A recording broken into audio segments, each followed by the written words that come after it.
India ने यहां America को पीछे छोड़ दिया। गुजरात के सूरत में बनकर तैयार डायमंड बोर्ड्स दुनिया की सबसे बड़ी ऑफिस बिल्डिंग बन खड़ी हुई है, जिसका नाम है सूरत डायमंड बोर्ड्स SDB। लेकिन SDB से पहले दुनिया की सबसे बड़ी ऑफिस बिल्डिंग थी अमेरिका की the pentagon 6.6 million square feet floor space के साथ। लेकिन वहीं CNN की एक रिपोर्ट के अकॉर्डिंग सूरत डायमंड बोर्ड्स में 7.1 million square feet floor space है। लेकिन इस बिल्डिंग को सूरत में ही क्यों बनाया गया, इसे बनाने में कितने पैसे खर्च हुए, ये बिल्डिंग किस तरह और कितना फायदा देने वाली है, और इस बिल्डिंग का मालिक कौन है, चलिए जानते हैं। सूरत शहर अपने हीरो की चमक के लिए पूरी दुनिया की सबसे बड़े ऑफिस की building in India has become the world's largest. At 7.1 million square feet, this is now the largest office building in the world.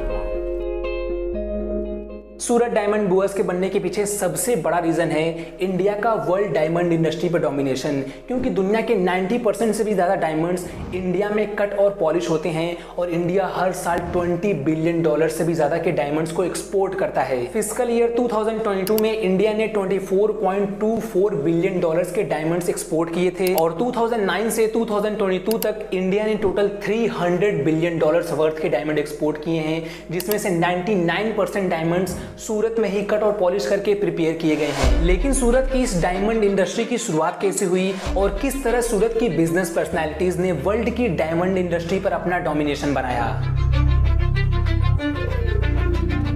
सूरत की डायमंड इंडस्ट्री की शुरुआत हुई थी आज से 100 साल से भी पहले, जब पटीदार कम्युनिटी के दो भाइयों गंदा भाई कुबेर दास मवजीवन वाला और रंगील दास कुबेर दास मवजीवन वाला ने सूरत के वादी फालिया एरिया में डायमंड कटिंग और पॉलिशिंग का काम शुरू किया, जिसके बाद उन्हें इस इंडस्ट्री को लार्ज स्केल पर ले जाने में 50 साल लग गए। और वर्ल्ड वॉर 2 ने सूरत की डायमंड इंडस्ट्री के डेवलपमेंट को एक नई रफ्तार दी, क्योंकि श्री राम कृष्ण एक्सपोर्ट के फाउंडर और चेयरमैन गोविंद ढोलकिया बताते हैं कि 1940 से पहले डायमंड कटिंग और पॉलिशिंग का बिजनेस रंगून बर्मा में बहुत बड़े स्केल पर होता था, जिसे आज हम यंगून म्यांमार के नाम से जानते हैं। लेकिन वर्ल्ड वॉर 2 के दौरान म्यांमार में जापानीज इन्वेजन के बाद वहां के डायमंड कटिंग और पॉलिशिंग कारीगरों को शिफ्ट होना पड़ा वहां से, जिनमें से बहुत सारे कारीगर इंडिया से थे और पर्टिकुलरली सूरत गुजरात से थे, जो वापस अपने होम टाउन आ गए। और गोविंद ढोलकिया के अकॉर्डिंग म्यांमार में जापानीज इन्वेजन के बाद यंगून जाने वाला रफ डायमंड अब सूरत में आने लगा। सूरत में जरी इंडस्ट्री पटेल कम्युनिटी के लीडरशिप के अंदर पहले से ही बहुत ग्रो कर रही थी, और डायमंड इंडस्ट्री की ग्रोथ को देखते हुए पटेल कम्युनिटी डायमंड कटिंग और पॉलिशिंग के बिजनेस में भी इन्वॉल्व होने लगे। 1962 की इंडो चाइना वॉर के दौरान डायमंड्स की डिमांड इंडिया में बहुत कम हो गई,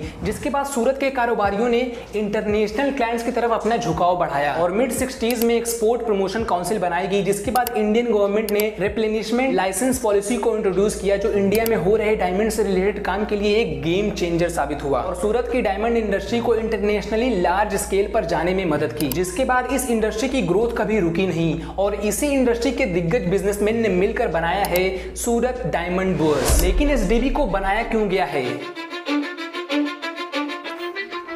सूरत डायमंड बोर्ड्स के चेयरमैन वल्लभ भाई पटेल के अकॉर्डिंग SDB अप्रोचेबिलिटी को और आसान बना देगा, और इसकी वजह से सूरत के डायमंड एक्सपोर्ट से मैक्सिमम प्रॉफिट को अचीव कर पाएंगे। और SDB चेयरमैन ने बताया है कि सूरत डायमंड बोर्ड्स हर साल लगभग $27 बिलियन यानी 2 लाख करोड़ रुपए का टर्नओवर लाएगा। और इसी महीने 19 जुलाई को प्राइम मिनिस्टर नरेंद्र मोदी ने SDB के बारे में ट्वीट किया, जहां उन्होंने SDB को ट्रेड, इनोवेशन और कोलैबोरेशन का हब बताया, जो आगे चलकर हमारी इकोनॉमी को बूस्ट करेगा और नई जॉब अपॉर्चुनिटीज बनाएगा। और अगर हमारे प्राइम मिनिस्टर की ये सारी बातें सच हैं, तो आखिर ऐसा क्या है इस बिल्डिंग में?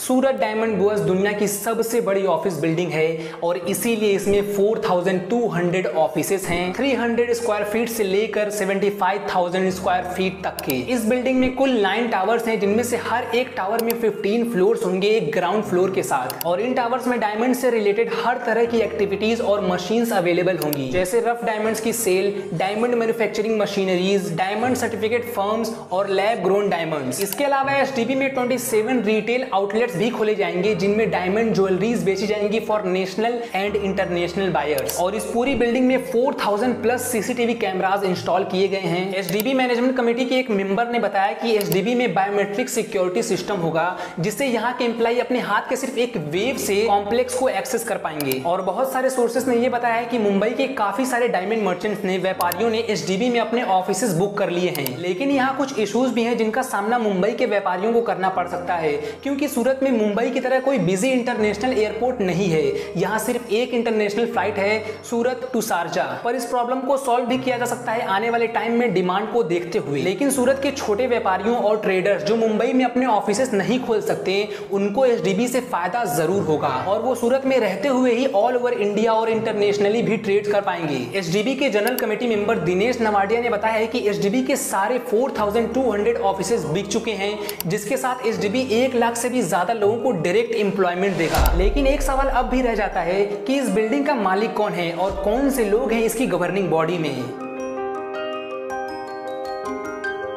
सूरत डायमंड बोर्स की गवर्निंग बॉडी में या कोर कमेटी में टोटल 7 मेंबर्स हैं, जिसमें से वल्लभ भाई पटेल एसडीबी के चेयरमैन हैं, जो सूरत की सबसे बड़ी डायमंड फर्म किरण जेम्स के ओनर भी हैं। इनके बाद एसडीबी के कोर कमेटी मेंबर्स हैं Arvind Dhanera, owner of Dhanera diamonds, Govind Dholakia, chairman of Shri Ram Krishna export, Sevant bhai Shah, founder of Venus jewels, Dayal bhai Vagani, owner of Kapu gems, Lalji bhai Patel, chairman of Dharmanandan diamonds, Mathur bhai Savani, owner of Savani brothers diamond firm. और इन मेंबर्स में लालजी भाई पटेल वही डायमंड मर्चेंट है जिन्होंने 2015 के एक ऑक्शन में मोदी जी के फेमस पिन स्ट्राइप सूट को 4.3 करोड़ रुपीस में खरीदा था। और एसडीबी बिल्डिंग के पीछे इन्हीं कोर मेंबर्स ने अपना पैसा लगाया हुआ है। लेकिन इस बिल्डिंग को बनाने में कितने पैसे खर्च किए गए हैं?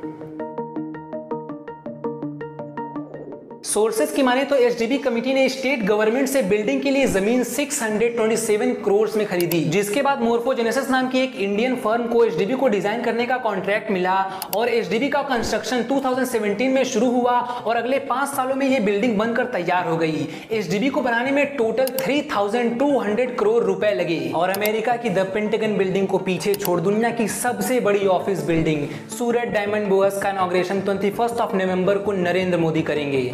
जय हिंद।